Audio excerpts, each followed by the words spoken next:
Hello, everyone. I am Corey Andrew Powell, and I am joined today by Guy Vaknin. He's a world-renowned chef, celebrated for his distinctive and approachable plant-based creations. He grew up in Israel in a kibbutz, and I tried to practice that, so hopefully I pronounced that correctly, where he was immersed in agriculture and raising livestock for the community. So together with his wife today, his wife Tally, they've established their signature vegan brand called Beyond Sushi. They've got multiple restaurants around New York City and additional restaurants, Willow and Coletta. So, Guy, welcome to Motivational Mondays. Thank you very much for having me. You're welcome. You're welcome. So, was my intro accurate? I want to Yeah, make. about it's always ever changing, right? Yeah. So Beyond Sushi was the beginning, and today it evolved to a different beast animal. Hmm. Coletta Willow. I opened another restaurant 2 weeks ago called My Nixie. gosh. We run a catering company, an ice cream brand, Oh my a bunch goodness. a bunch of other things. Yeah. One. I Yeah, know. That's why I know you have a lot going on. That's why I was yeah, making sure that at least what I covered was accurate in the yeah. I intro. mean, it's ever changing, right? Yeah. Evolution. Very cool. Yeah, well, that's good. That's good. And I want to begin though your story because I'm really intrigued just about people's backgrounds, and we have such a diverse community here as Yeah, part of our members of the NSLS.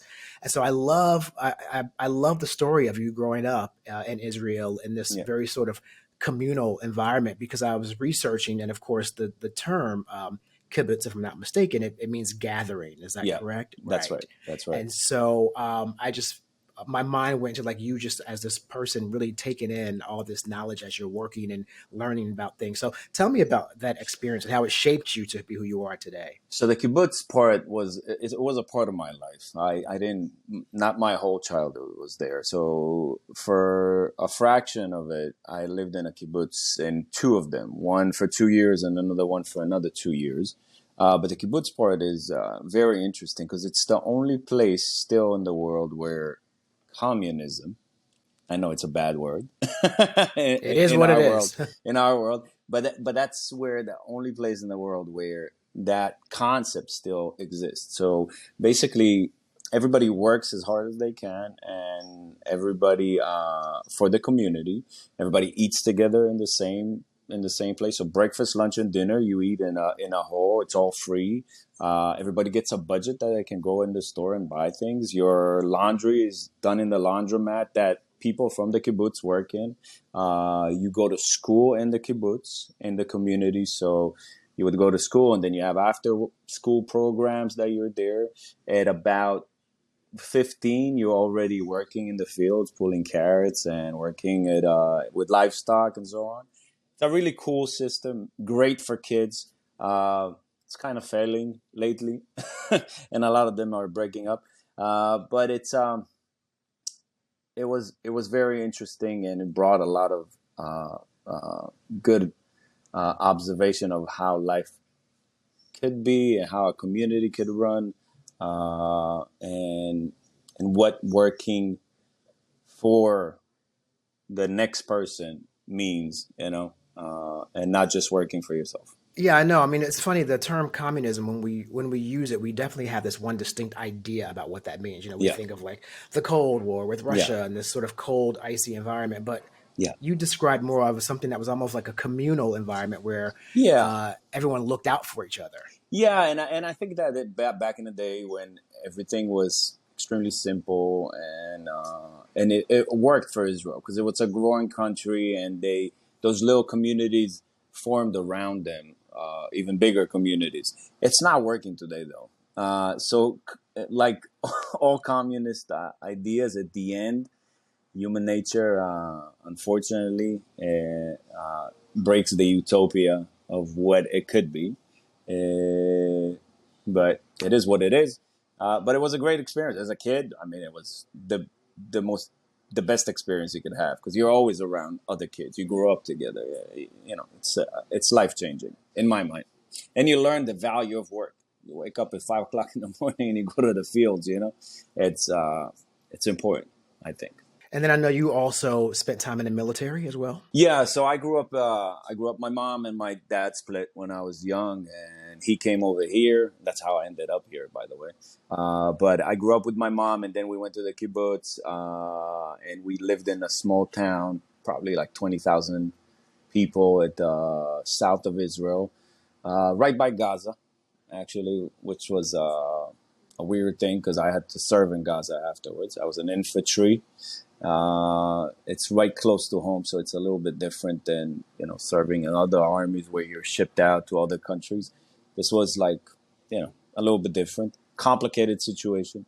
I try not to get into it too much, but I served in infantry for 3.5 years. Went through the whole process, 2.5 years in Gaza Strip all over. Right before there was the pull out of Gaza. So 2002 to 2005. 2 weeks later, New York City. Mm. that's the, Wow. that's how it happened. Yeah. That's the evolution. Well, I mean, I recall during that time, the Gaza Strip, Yeah. that like the conflict going on, and that It was was on very, fire. Yeah. yeah, it was really, really terrible to Yeah. see. So I'm happy that you did survive that and that you were able to continue to share Yeah. your gifts with the world, sir. Yeah. And how did that, well, I asked you this question because I had Chef Robert Irvine on to maybe 3 weeks ago. Okay.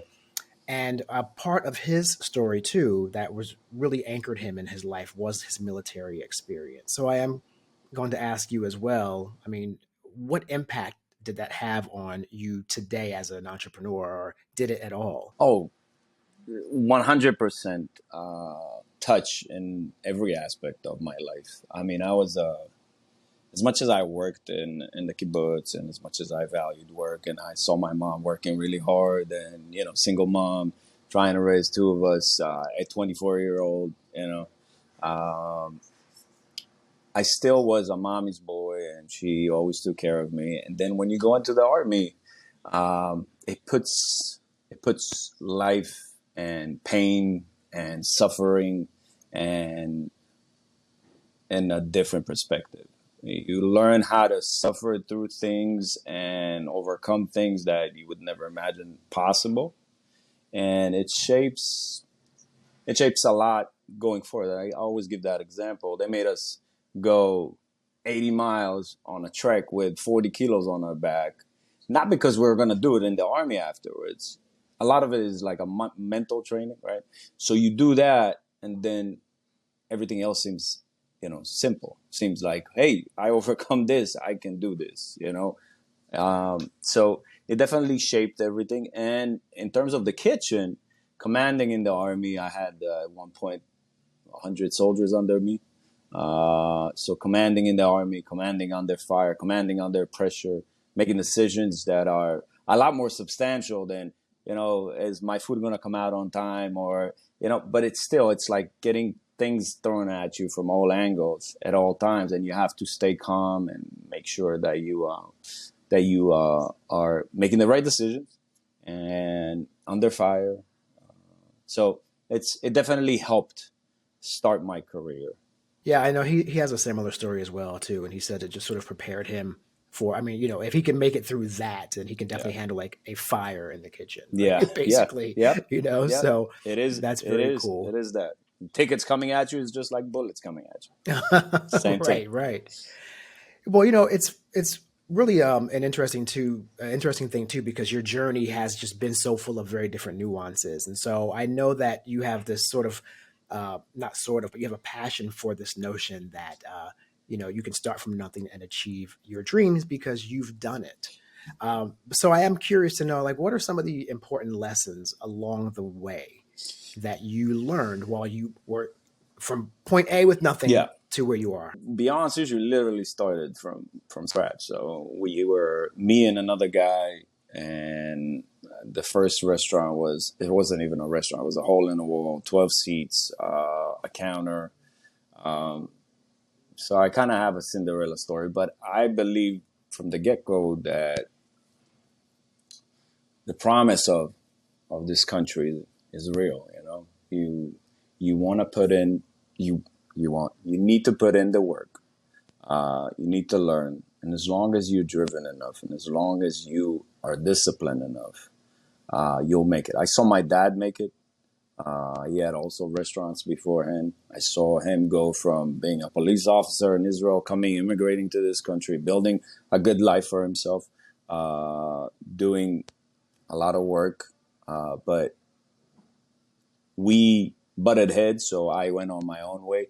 But I saw that there is that possibility, and as long as you worked and you really worked to learn, because I had a platform working at my dad's, but I never worked under a chef. I've never worked under somebody that taught me, okay, this is what you're supposed to do, or that what you're supposed to do. It was all trial and error, and I believe that's the best way to keep your imagination working and vibrant. As long as you keep on trying, failing, and not quitting, and just making another step and another step. I learned very early. I learned that the key was to aim low. I know everybody So says like, "Oh, hey, that's my interesting. yeah." Right, So right. So wait, so is that because if you aim a little lower, it's something that's more attainable that you can actually accomplish, right? And then that's one goal. Then you just kind of then raise up the ante. I mean, my vision is big. Okay, so I see far, but I don't. I try not to, not for me and not for my team. I don't try to extend them to a place or have over expectations. I want to have an expectation above what the capability is right now, but learn how to aim low and raising the ante brick by brick. Okay, and be patient. I mean, it's been 12 years since the first one.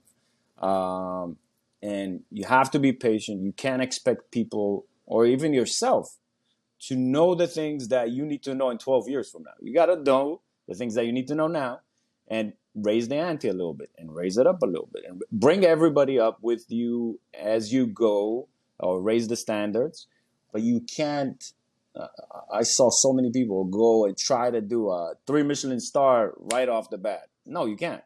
You got to build up for it. You got to build up your business. You got to build up your knowledge. It takes time, and patience is my my demon, but I try to contain it. I mean, that goes across any industry, right? Yeah. People nowadays, especially, I think, want things fast and quick. And I have a dear friend who was a winner of Chopped actually a few years Okay. ago, and he opened up his first restaurant in New York City, which, of course, as you know, one of the most difficult Yeah. places ever. Yeah. Um, it was a success off the bat, still doing well. He's got like three other restaurants in different areas around, Connecticut, New York. I watched restaurants open and close within Yeah. days. I mean, I saw the construction happening in the West Village where his Yeah. restaurant was, and I saw all the money being put into the facade, the tables, Yeah. the this, the that, and then it opens these restaurants. They opened everything around him. I was just watching, and they would be closed in like a week or 2 weeks, and I could not imagine why or how so many restaurants fail so quickly. I Uh, mean, do you have a theory on that or why that happens so I easily? do. I mean, I've closed restaurants. Don't get me wrong. I've closed them not because of I closed because of COVID. I closed because I was changing the model. I closed not because they couldn't survive, or I closed because of lease ending and stuff. But the biggest fault, like the biggest fault that we have as chefs, we are very passionate about what we do. We try to be creative, and sometimes the creativity is detached from reality or from numbers. One of the things that I had going for me early is I was always good with numbers. I'm the CFO for the company as well, so I run all the numbers in the company. I make the decisions where the funds go. We self-fund all our restaurants, so I don't have money coming from outside. I don't owe anybody anything. It's a build-up of my team building and growing the company. But that detachment that chefs have is, I believe, the fault in all of these. I got lucky. I can do the management part, I can do the finance part, and I can do the cooking part, which I'm more passionate about. But numbers are extremely important. And at one point, 4 years into this journey, I told my wife, "Listen, you won't see me for the next 3 weeks." I locked myself in the office, and I learned how to do QuickBooks, and I learned how to balance everything, and I learned how to. I knew the numbers, but I needed to know the programs from the back end, because I had problems with people that were sitting at this position. And today I don't do all of it, but I can still manage it, and I can still see those numbers and translate them into what's going on in the business. So I can see the numbers. It's enough for me to know if bar is not running well, or if there's overstock of something, or if there's, and as long as you're savvy with that, you should have a better chance of surviving New York. New York is not easy, for sure. No, no, not at all. And you raise a couple of points there that I think there's a two-pronged situation there. One is you can go and learn things to better arm yourself as an entrepreneur. Like you said, you went and learned and all that. But there are some people like me terrified of math. Like I look at a math equation and I get like, I break out in Oh, sure. hives when I see numbers. You know what I mean? So, but the point is, in those situations, when it comes to leadership, especially, be smart enough then to hire 100%. someone trustworthy who's skilled to do that for I you. agree. But, I don't do all of it, right? yeah. At the end of the day, I don't do all of it. I don't believe that you need to do everything. We are Mhm. 180 people in the company. It's not a small Yeah. company. I mean, I have a corporate team that does what they're supposed to do. And the Mhm. only time that I made the leap of growth that I made is when I let other people do what they're supposed to do in the company so we can grow. I don't Absolutely. disagree with that. But Yeah. with all that being said, I want to be savvy enough so the men next to me, I can audit them, right? So I can see that Right. they're Right. actually doing their job, or have somebody Yeah. there next to me that can do that as well. You Mhm. cannot. I mean, I trust people, but you need to be able to be savvy enough as a CEO of the company. You need to be savvy enough that, social media content creation person is doing what they're supposed to do. I don't like Right. Instagram, but I had to learn it. I had to Right. learn what's going on in Right. it. I mean, I got Yeah. to see the progress. You're Right. shelling a Yeah. lot of money, a lot of funds towards those things. You got to see that Mhm. you're getting the reward that you're supposed to get for it. Yeah. Yeah. And then there's also like when it comes to businesses, there's the immediate ROI that we want to see right away. Yep. And then of course something like social media, it's a bit of an elusive place, right? It's just sort of like, All of it. yeah, you don't even know like what the outcome is supposed to be. Maybe people just know you more. It's like, Yeah, no, but all of it. It's yeah, not yeah, it's a only mix. social media. It's the Yeah, team. yeah. It's a corporate team. Hmm. All of that is an investment, and I'm not going to see the return until I get to a certain point. The goal is to get to a Yes. certain point. The return comes when those positions, in my business at least, are positions that are managing. And now we have 6 restaurants and a catering company. The idea, my 3-year plan is through 2025 to add another 3 units. And then you get Mm. to a certain number where that one director of operation is running the operation. That one content Yeah. creator is creating the content. Right. And then you become profitable. So it's all an investment, Yeah. right? Yeah. Absolutely. Again, another funny similarity with Chef Robert Irvine. Something very similar because I didn't know how much it really would cost to run a restaurant. I mean, I know it's like different things, but Yeah. but I mean, as far as like the boxes you should definitely check to make sure you have those things accessible. Like what happens if your freezer breaks? What happens if when you're, what backups do you have? Yeah. The overhead cost, your product Yeah. cost. I mean, all these things that people often don't think of. So he said his analogy was you ask somebody why they opened a restaurant and they're like, "Oh, my mom loved my meatballs." Okay. Anything else? And then it's closed like in 3 days, right? Because so that's You pretty got to much be a why they opened the nutcase to open restaurant. a restaurant. That Yeah. if the first one is pure passion, pure. It's not a business. Mm. You're not making money. You're slaving Yeah. yourself to something that you love to do, right? Mm-hmm. Yeah. Then it becomes a business later on if you grow. But just one, there's no way. Like it doesn't matter how busy you are, how like you have to have your son, your daughter, your uncle, and everybody working there, and you're slaving them for no pay. Yeah, yeah. They're just getting food, which I've done. I've done with my restaurant friends. I will work for food. Okay. But you also in that same vein, in that same token there, You talk about why the struggle is important. Oh The yeah. struggle is important to success. So share your thoughts on that. I I do it to my team. I do it to myself more than anybody else. I think that if I don't go through tough times, and I never like, it's always tough. Like, okay, it calmed down. Okay, now let's do a new menu. Oh, it calmed down. Let's open a new restaurant. Okay, and at least once a year we open a restaurant. That's since I opened this business. Uh, the reasoning for that is more, and I discovered this while the pandemic happened. I mean, I always had this feeling in my stomach that all of it can disappear, right? One day something happens and all of it can disappear. And then the pandemic happened and it almost did. Yeah, and it did for a lot of people. Yeah. It did. For a lot of people, I had to make crazy moves to stay in business. We went from 120 employees to 6. Today we're bigger and stronger, but there were certain things that I had to do, right? But I believe that through those struggles, releasing the fear, right? Releasing the fear. Even though I had 7 restaurants and I was doing well, I was still always afraid.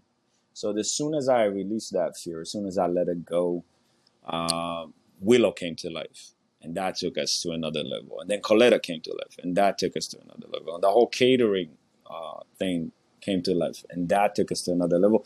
And I pushed myself and I pushed the team to endure struggles and endure, but that's the only way you grow.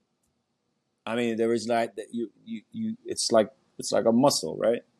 There you have that analogy, and you putting pressure on a muscle in the gym, it grows. It's the same with us. It's the same with the business. It's the same, and without it, if we get comfortable or if we don't grow, I think we die, right? That's the analogy in my head, at least. Yeah, and I think you're right. The lessons get learned along the way. So the struggles, the Oh yeah, mistakes, the failures, that's where your education comes the from. systems So, that are built from it, like the way that things mhm, are run. These are the things that the whole construct of this company is built on, right? yeah, absolutely. Now, on the more creative cooking side of things, and this is what I want to know. I always try and use this platform as an opportunity to educate. Now, of course, someone can easily Google this, Yeah. but I want to ask you as an expert, Hmm. what does it mean to be or to eat vegan? Like, what is vegan? Because I get mixed up with vegetarian or No, pescatarian, or it's So, very what is simple. veganism exactly? Anything that anything that has any animal product in it, that disqualified from being vegan. So, from honey to milk to, of course, meat products, fish products. If you are if you destroy the ecosystem for any animal in the process of making your food, it's not vegan. So, even honey, you said? Even honey. Extracting honey is Yeah, also not yeah. vegan Well, you're because you've you taken it from the exactly. So for some people it is, and for some people it's not. And again, right. it's all like whatever you decide for yourself, right? But if you're looking at it in a pure sense, that's what it is. I was not vegan before I opened my restaurant, which is a weird like way in getting into this world. I was very ignorant about it. I was a regular chef, but me and Tali, she was vegetarian, so I created that all those items in our catering company in my dad's place, and then we tried it out, and it was great, and we decided to open a restaurant. And even the first restaurant wasn't vegan. It took me 3 weeks after, and a lot of people pounding on my head. You got to make it vegan. You got to make it vegan to make it vegan. And it took me 6 months after to try a vegan diet. And since then, I've been there and my family. But I believe that people eat from the memory and remember certain foods and they want to have them. So today we take it to the extreme. I have steak kebabs and chicken kebabs and lamb kebabs and lamb cigars and cheeses and pizzas with mozzarella on it, but it's all vegan. Yeah, the idea is that, yeah, that's the idea. that you will come to my restaurant, eat, have a great meal, not even know or not even notice or not care because it's great, because it's good food. That's all. Guy Vaknin, world-renowned celebrated chef and founder of Beyond Sushi, thanks for being here today with us on Motivational Mondays.